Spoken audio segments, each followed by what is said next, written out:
Del erotismo. Hoy continuamos con la tercera clase a través de este video. Bien,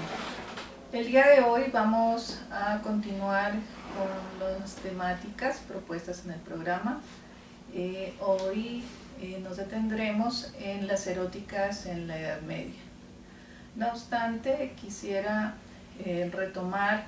una obra latina que se atribuye controversialmente a Petronio y que se titula El Satiricón. Hay una versión cinematográfica, una adaptación que se ha realizado sobre esta película, esta obra literaria.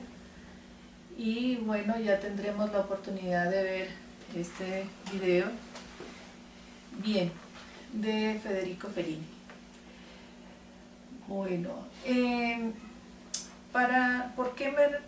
retomo esta obra, El Satiricón? Retomo esta obra por cuanto es una de las obras que se reagruparán todos esos fragmentos, porque fue una obra reconstruida a partir de una serie de documentos y fragmentos que se encontraron, y que en la Edad Media es cuando se hace una pública una de las versiones del Satiricón. Y retomo esta obra porque tiene la estructura, de alguna manera, en algunos aspectos, de obras como el Decamerón de Boccaccio y de los cuentos de Canterbury, que son obras obras y autores de la Edad Media, y una temática que incluye la sátira, la ironía,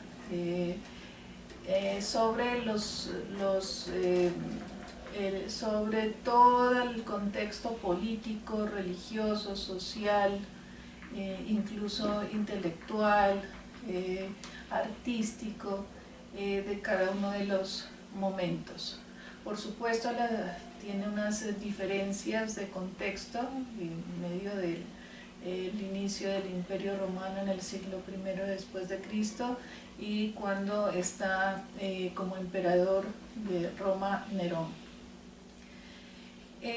Esta obra puede tener muchas lecturas y miradas muy interesantes desde diferentes aspectos sociales, políticos, como lo señalé, pero me interesa en relación con algunas cuestiones que tienen que ver con las eróticas en el mundo latino y las eróticas en la Edad Media. En el mundo latino, esta obra nos da cuenta de ya una lectura decadente de la relación homoerótica, que se exaltó como esa relación sobre la cual se gestó una reflexión sobre el amor en la Grecia antigua y helenística, pero que también se retoma algunos aspectos del homoerotismo en las obras poéticas latinas. Sin embargo, ese homoerotismo ya no es distante un poco de ese lugar que tenía en la Grecia clásica, ¿no? Del acceso a través del otro, de no encontrar en el otro el acceso a la verdad, a la propia verdad y a la verdad divina, esa posibilidad de conocerse a través del otro, ¿no? En esa relación del hombre joven y el hombre mayor, del amante amado, amado amante, ¿no? Del erómenos, ¿no? Del erastes erómenos, que encontrábamos en el diálogo de Platón. Esa relación homoerótica se presenta en el Satiricón como una relación decadente entre tres personajes que son entre Encolpio, Asilto y Gitón. Los dos primeros son los hombres jóvenes un poco que ya han pasado la pubertad, y Gitón, que es este joven por el que dos amigos se disputan el amor de Gitón. Y en ese triángulo amoroso sucede una serie de acontecimientos que van atravesando el contexto político, social, artístico, religioso, más bien mitológico del mundo latino. Nos muestra un mundo latino decadente, donde la poesía, el arte son abandonados, y la nostalgia de uno de esos poetas como Eumolpo, que en medio de las extravagancias, en medio de los excesos, ¿no?, del momento, de la época que se ilustra en el Satiricón, va dando cuenta como de una muerte, entre comillas, del arte en este mundo decadente del Imperio Romano, ¿no? Y porque también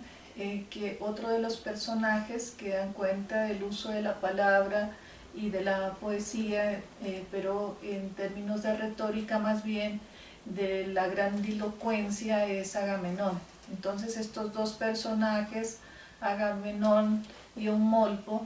darán cuenta de ese lugar de la crisis de la palabra a través de podemos decir, de ese dejar de lado la tradición poética y sumirse más bien, ¿no?, a través de uno de estos fragmentos que se presenta en la obra sobre lo que ocurre en ese mundo decadente cuando un esclavo como Trimalcione, ¿no?, es un esclavo liberto que hereda los bienes de su amo y ocupa ese lugar, y se presta a un mundo más de excesos y extravagancias. E incluso muestra un hombre que trata de utilizar los recursos de la poesía, pero una poesía vacía y sin sentido, ¿no? Una poesía que es utilizada como un recurso, más bien como algo accesorio a los excesos como un bien más, pero no en el sentido que trata de rescatar Eumolpo, ¿no?, como una visión de mundo, o como una vivencia del mundo, una experiencia del mundo. Entonces esa es la diferencia. Y entonces me interesa resaltar esto respecto a la poesía. En la adaptación de Fellini, ¿no?, de esta obra, es maravillosa en términos artísticos, y porque nos muestra escenas ¿no?, donde ingresan, van pasando estos personajes a través de ese mundo donde la pintura también se abandona, decae, la poesía decae, bien, pero de una manera satírica y sardónica, ¿no? Tanto en el film de Fellini como en la lectura de Petronio. Cuando se hace un paralelo entre el libro de Petronio y el film, pues encontramos que hay una reorganización de algunos de los fragmentos y que Fellini lleva a la pantalla de manera maravillosa, ¿no? Porque es una casi que, no sé si decirlo, surrealista, puede tener muchas lecturas desde el punto de vista artístico, pero es el arte dentro del arte. Encontramos en este film y en la obra literaria, que estamos en una de las primeras novelas del mundo romano, no hasta considerada del mundo latino la primera novela. Encontramos entonces toda esa variedad de posibilidades artísticas que nos muestran, ¿no? Que nos va mostrando tanto la novela como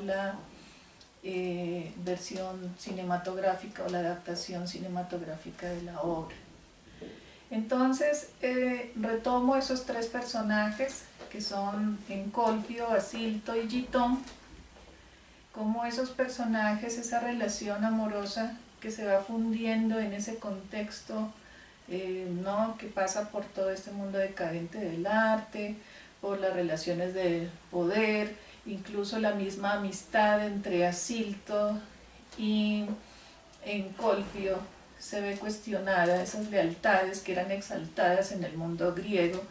se cuestionan en esta obra en la relación de Asilto y Encolpio, por cuanto Asilto desea poseer a ese joven amante, a ese joven amado más bien de Encolpio. Bien, y va sucediéndose esto, entonces ellos son los que hilan y tejen, ¿no?, la conexión de todos esos fragmentos. Además, sucede algo, y es que, bueno, retomando algunos aspectos, una de las tantas lecturas de la erótica en relación, por ejemplo, con la mitología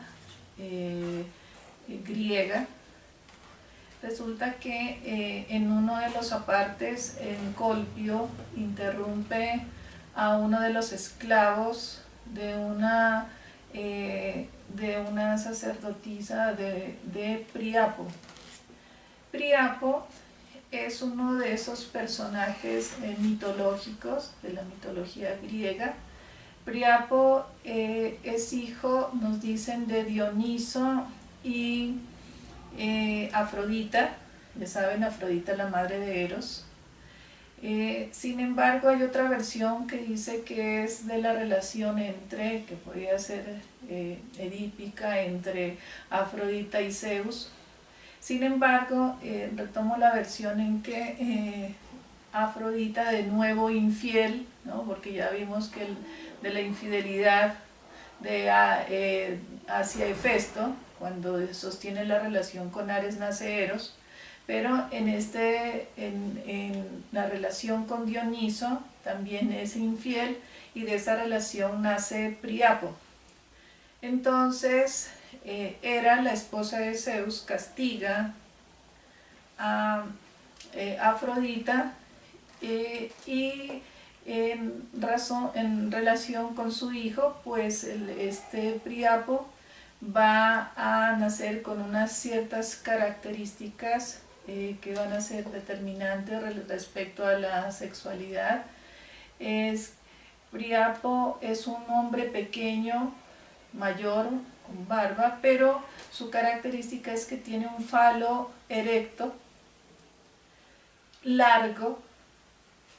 ¿no?, y que por eso se le atribuye de alguna manera todo lo que tiene que ver con el instinto sexual, los impulsos sexuales, o la fertilidad de la tierra, un dios de la agricultura. Sin embargo, ese pene erecto no es, vamos a decir que Priapo es impotente, es decir, que pese a ese pene permanentemente erecto, o ese falo permanentemente erecto, es impotente. Entonces ese es el castigo de Hera a Afrodita por su infidelidad hacia Dionisos, ¿no?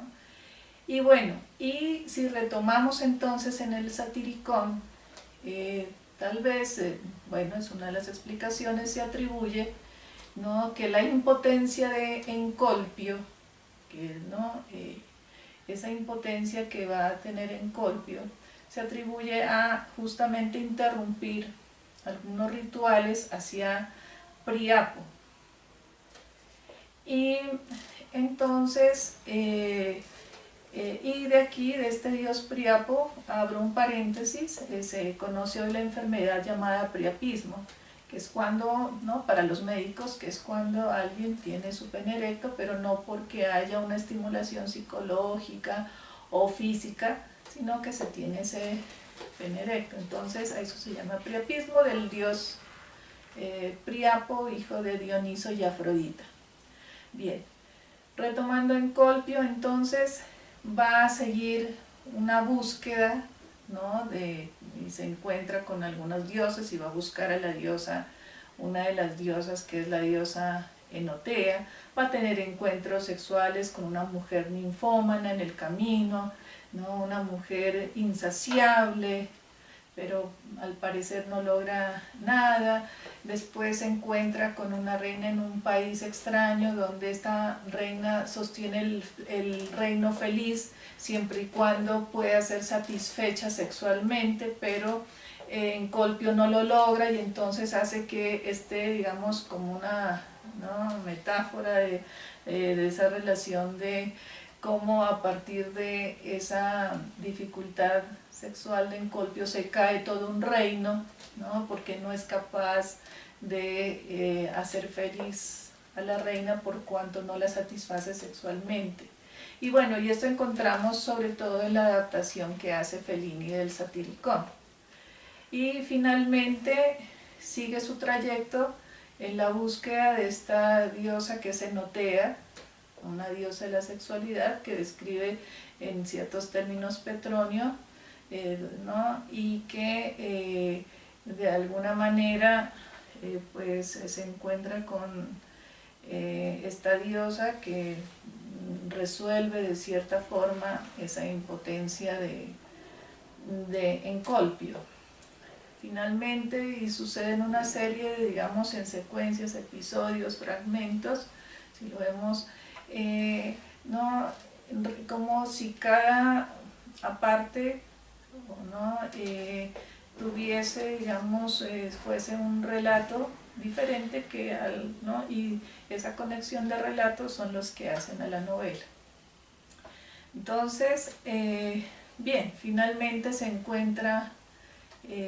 ¿no?, Encolpio se reencuentra con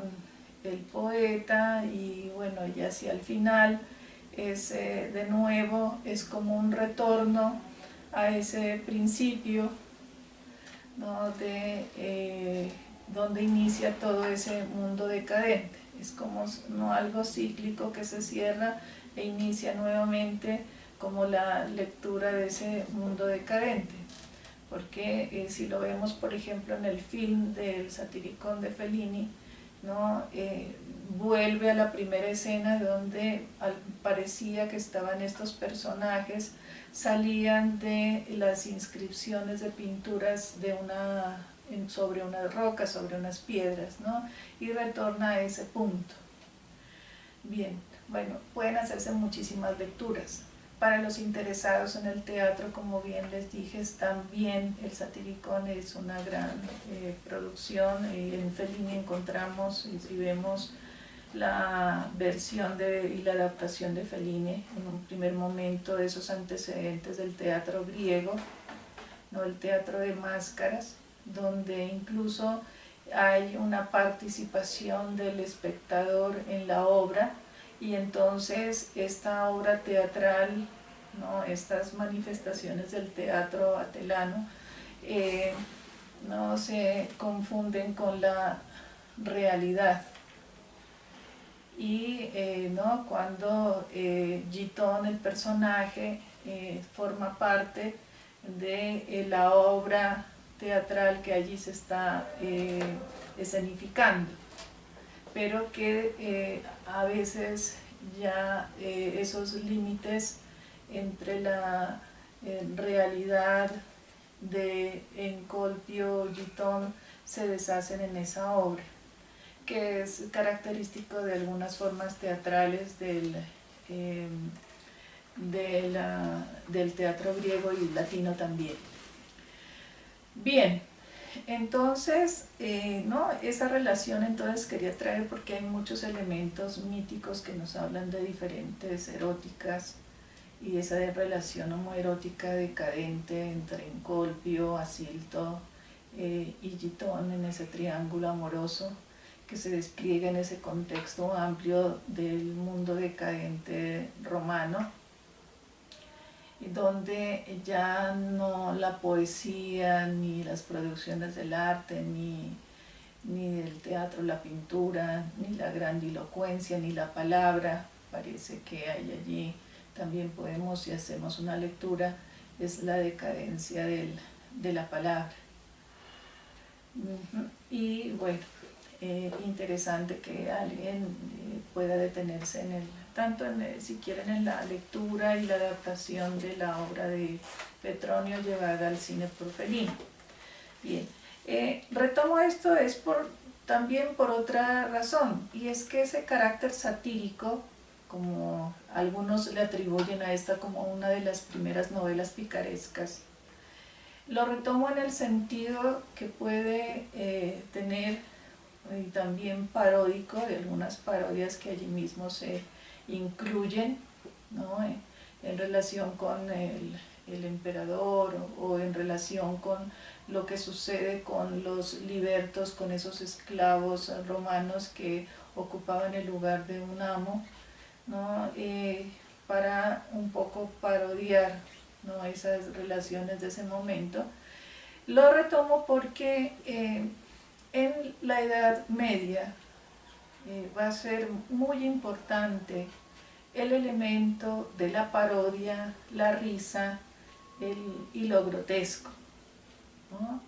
Y si bien no podemos establecer, o no puedo establecer una relación directa con esa picaresca latina, con esa novela y con esa sátira latina, sí es posible, como en otros contextos, cernir como elementos satíricos que van a ser fundamentales en razón de lo que implican para el contexto del momento, para esa cultura popular, para eso que se empieza a gestar allí, y que algunos autores que se incluyen en el texto, la cultura popular en la Edad Media y el Renacimiento, de un texto de Bakhtin, Mikhail Bakhtin, pueden encontrarse, digamos, como algunos elementos fundamentales en razón de lo que implica para ¿no?, la risa,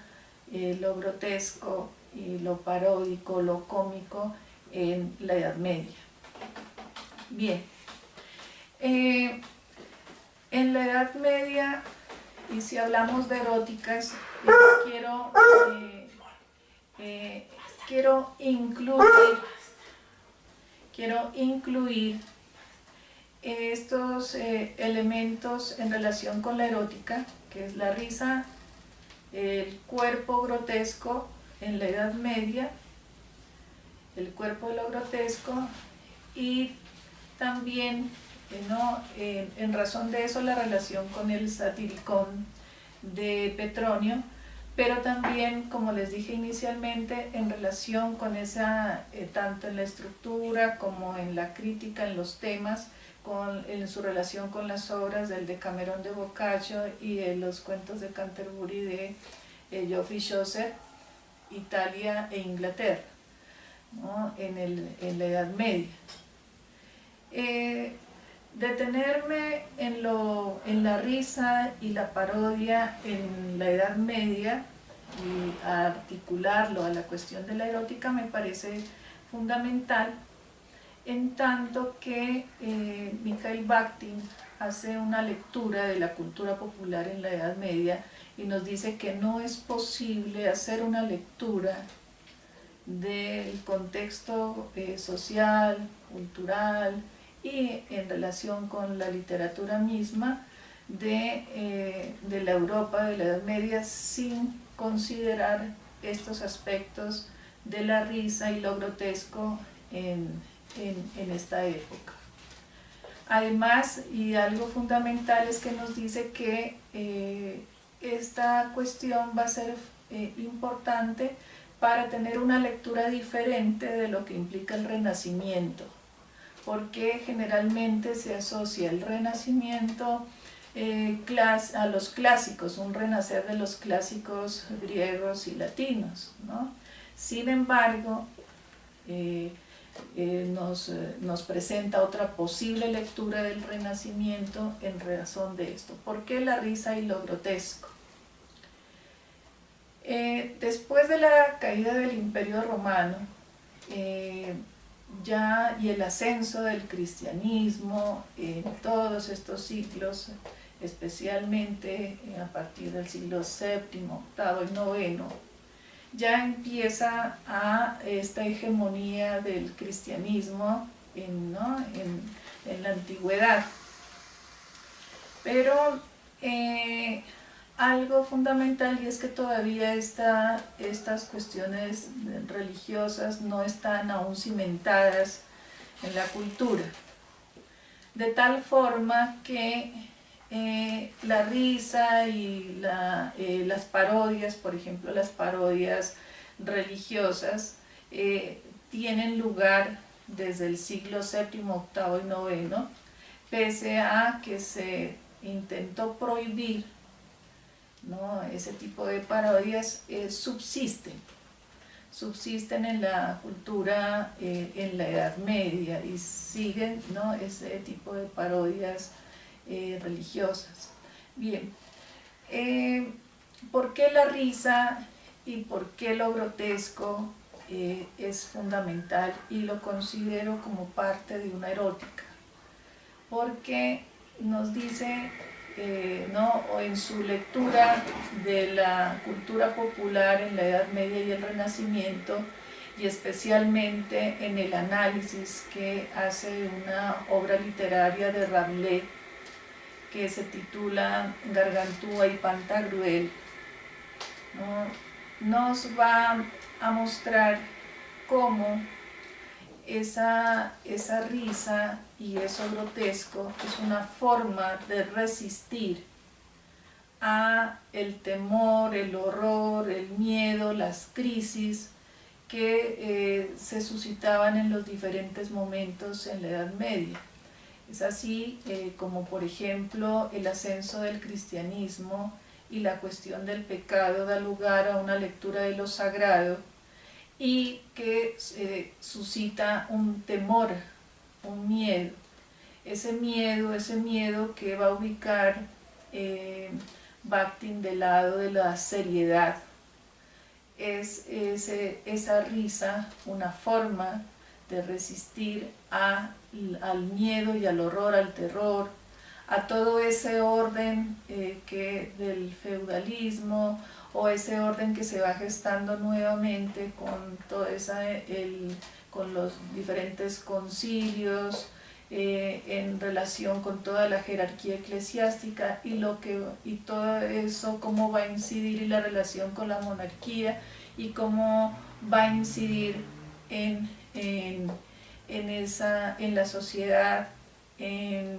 las diferencias de clases sociales en un momento, pero también como en la cuestión de la corrupción del clero, de la corrupción política, en fin.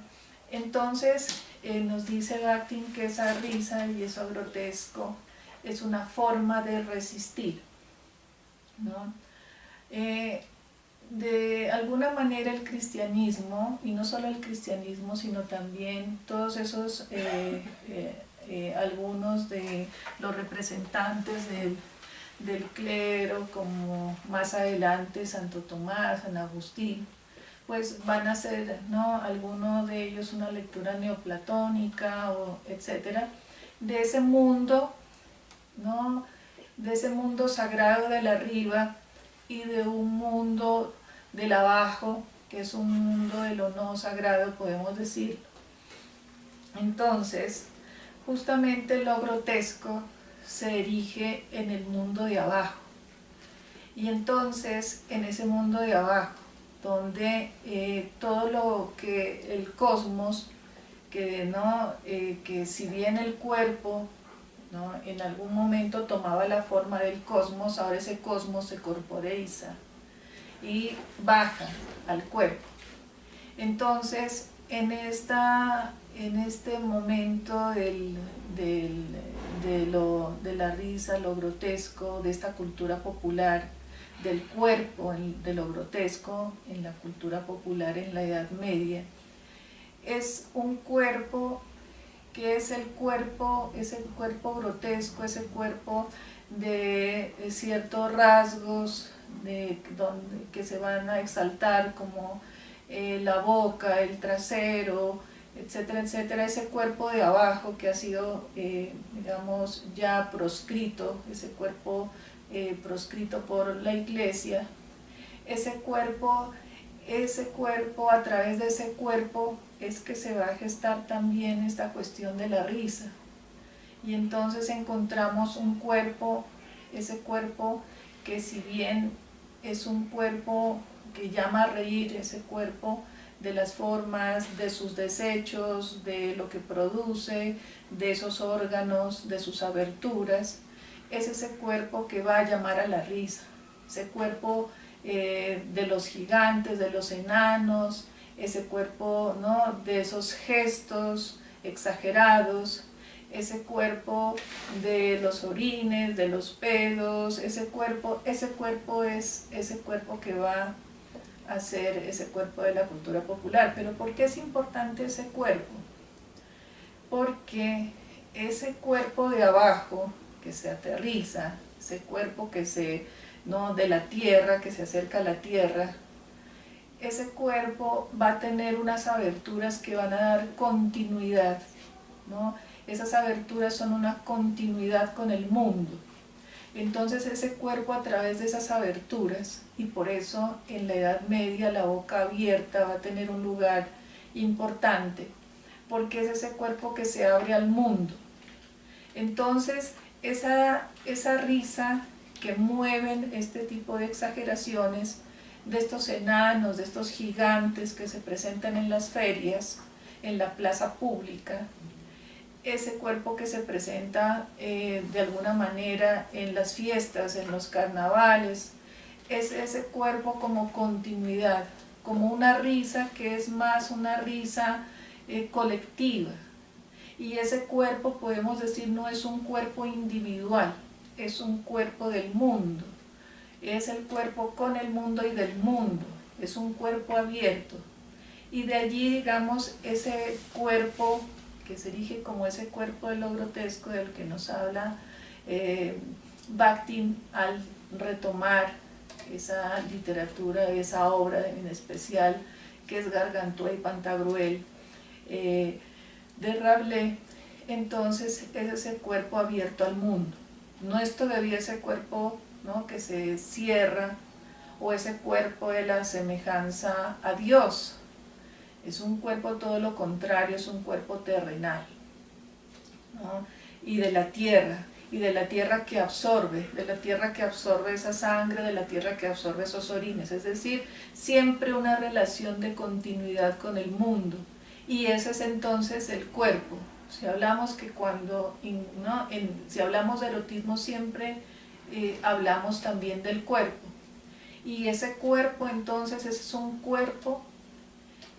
abierto al mundo, abierto a lo colectivo, abierto a la risa, abierto a la fiesta, abierto al carnaval. En la Edad Media no es posible pensar, ¿no?, lo popular sin la fiesta y el carnaval. No es posible pensar, como les decía, en esa literatura de la parodia que ha atravesado no todas las prohibiciones desde los siglos VII, VIII, IX, ¿no?, y que le encontramos justamente, ¿no?, donde todavía era posible en ese mundo de ese cuerpo grotesco de la risa, de ese cuerpo de esa exageración, o de esa risa exagerada que también se manifiesta en esa abertura de la boca abierta, como esa figura que la veremos también. Todas esas aberturas, todas esas partes del cuerpo serán incluidas en los diferentes apartes de la obra de Gargantua y Pantagruel, como esa apertura al mundo. Y en ese entonces, no solamente la risa entonces era colectiva, era pública, era de la plaza pública. En ese sentido, lo que llamamos todo este mundo de lo grotesco, diferente a la sátira, diferente a lo burlesco, a la burla, en tanto es una apertura general, esa risa, ¿no?, de lo colectivo, que no se enmarca en un carácter o algo, sino que se abre al mundo. Entonces es una risa que incluso incluye a miembros del clero, incluye, ¿no?, a clérigos de la jerarquía eclesiástica, que también de alguna manera permiten, no legalmente, pero sí legítimamente, la coexistencia de esos dos mundos. Entonces, por un lado, que les hablaba de la parodia, ¿no?, y que es posible, ¿no?, un poco huir del pecado, ¿no?, del miedo al pecado como algo que incluye como lo serio, del temor, del terror, a lo que implica ¿no?, todo el castigo del pecado. Va a ser entonces, en este momento se van a encontrar que es posible, digamos, hablar de la coexistencia de lo sagrado y lo profano en diferentes obras y diferentes actividades que se realizan socialmente. Entonces, esa manera donde existe lo grotesco está dado justamente tanto en esas expresiones ¿no?, corporales del gesto, en esos festivales, en esas fiestas, pero también está en esas parodias religiosas, de las cuales quiero citarles dos que son importantes y que permiten, ¿no?, que, bueno,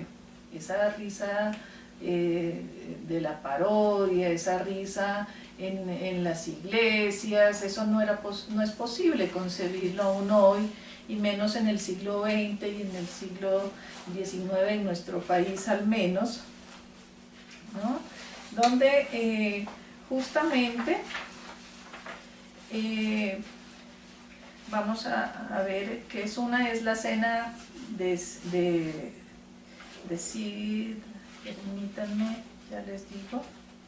dónde está. Una es la cena de Cipriano, que invirtió con espíritu carnavalesco las Sagradas Escrituras, la Biblia y los Evangelios, y esta parodia estaba autorizada, digamos, tenía legitimidad en tanto existía una tradición que era la tradición de la risa pascual, ¿no?, la risa pascalis, libre. Y allí nos dice que se encuentran esos ecos lejanos de las Saturnales romanas, ¿no?, que también esas celebraciones. También encontramos otra obra que otra obra antigua que se titula Vergilius Maro Grammaticus, ¿no?, que se trata de un sabiondo, nos dice tratado semiparódico sobre la gramática latina,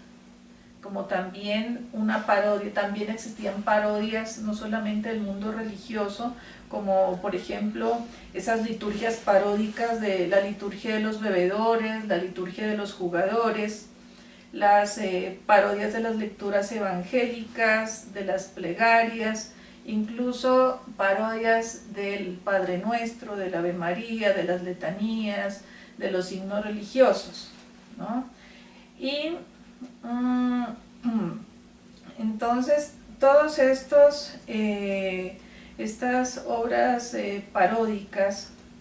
de estos se escribieron testamentos paródicos, resoluciones que parodiaban los concilios, y así que es un género, nos dice, literario casi infinito. Estaba consagrado por la tradición y tolerado en cierta medida por la Iglesia, ¿no? Y había una parte escrita que existía abajo, que les dije que esto se autoriza justamente y tiene cierta legitimidad por la risa pascual o la risa navideña, que son unas formas, ¿no?, de coexistencia de lo sagrado y lo profano, y es el lugar posible de la risa, ¿no?, la risa en la Edad Media. Entonces fíjense que por un lado están todas estas parodias de carácter religioso, pero también están las parodias de la sabiduría escolástica, y eso por ejemplo lo encontramos ya en la Alta Edad Media, en el siglo XIV, XV, entre XIV y XV, que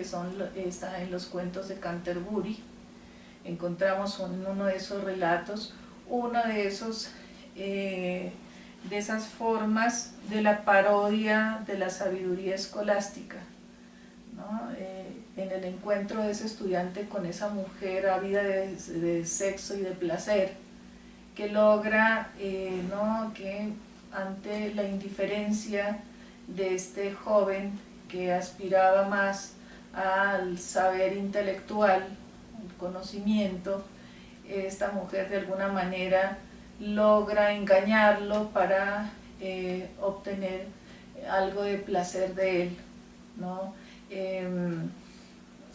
Y para eso finge que está muriendo y bueno, ahí logra atrapar a este joven en el acto. Bien, entonces ese es uno de los cuentos de Canterbury, por ejemplo, donde se puede ver algo de esa parodia de sabiduría escolástica,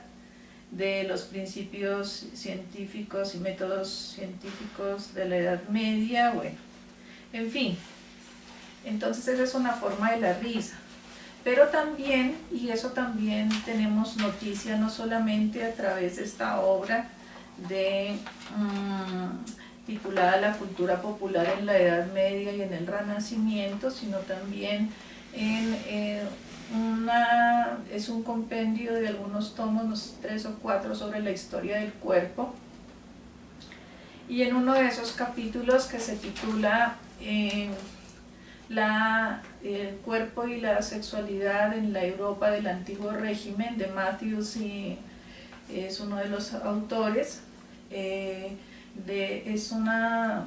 podemos decir que es una breve investigación sobre el cuerpo en esa época entre finales de la Edad Media y principios del siglo, o casi que del siglo XVIII, principios del XIX, pero más sobre todo los primeros años del siglo XVIII del neoclasicismo. Entonces encontramos en esa obra, ¿no?, aparte de esas parodias litúrgicas o religiosas que mueven a la risa, también están estas festividades y los carnavales. El carnaval como una posibilidad de libertad, ¿no? Ya que terminamos hace poco nuestros carnavales, pues esa podemos decir, cierta concepción del carnaval en relación con el acceso a la libertad, a la disolución de diferencias sociales, de clase, en fin, como un punto de encuentro ¿no?, con los otros, en la colectividad, no mediada por ningún tipo de escenarios, y eso justamente es lo que diferencian estas manifestaciones de las festividades, fiestas y carnavales de las artes, y en ese sentido del teatro, porque estas manifestaciones de la cultura popular no pasan por una distancia que implica el escenario, los actores, y esa diferencia entre el actor y el espectador. Todos participan del carnaval, todos participan de eso. Y en el carnaval entonces se pone en juego esto de lo grotesco. Por eso encontramos esas figuras con esas exageraciones. Una de las características de eso grotesco es la hipérbole. Y en ese sentido no solo la hipérbole como una figura literaria, sino también en toda su dimensión, como la expresión de esas formas, ¿no?, que vemos los cuerpos exagerados, esos hombres marimachos que se visten de mujeres, lo encontramos en nuestras figuras, ¿no?, en las diferentes carrozas, o en las personas murgas o personas que caminan en el carnaval. que se disfrazan y toman, ¿no?, los hombres estas formas grotescas, ahí está lo grotesco en estos excesos que implica el cuerpo, mostrar o exagerar ciertas dimensiones del cuerpo, el trasero, las bocas, todo esto tiene que ver mucho con esto de lo grotesco en la Edad Media y del carnaval, de esa noción del carnaval, podemos decir, en la Edad Media. Por supuesto, han cambiado las épocas y los matices son distintos, pero fíjense que allí está esto de lo público y de cómo se abre, digamos, a algo, al menos a lo colectivo. Tal vez ya no esta cuestión de los cuerpos como aberturas, ¿no?, y que implica ese cuerpo como abertura al mundo a través de todos sus órganos, sus mismas aberturas y sus desechos, o sus fluidos, sino, ¿no?, también, entonces ese cuerpo abierto pues no lo encontramos ya en este momento. Y tal vez esa risa colectiva, esa risa, ¿no?, abierta al mundo, que implicaba esto de lo grotesco, pues ya no la encontramos ahora, sino más bien una risa que está, digamos, una risa a veces seria, como definirán más adelante la cuestión de lo burlesco, la burla y otras formas diferentes de la comedia o del humor, que son diferentes de esta cuestión de lo grotesco en la Edad Media. Bien. Entonces, y les citaba este texto de Matthew sobre el cuerpo y la sexualidad en la Europa del Antiguo Régimen, porque en ese pequeño estudio que recoge tanto análisis de la historia social, cultural, antropológica, y hace un estudio y recoge documentos de la época, ¿no?, de donde se sostienen estos datos como documentos jurídicos, las crónicas de testimonios, levantamientos demográficos de embarazos y demás, también nos pone de manifiesto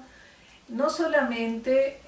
esa función de las festividades o del carnaval o de las ferias en relación con ese colectivo,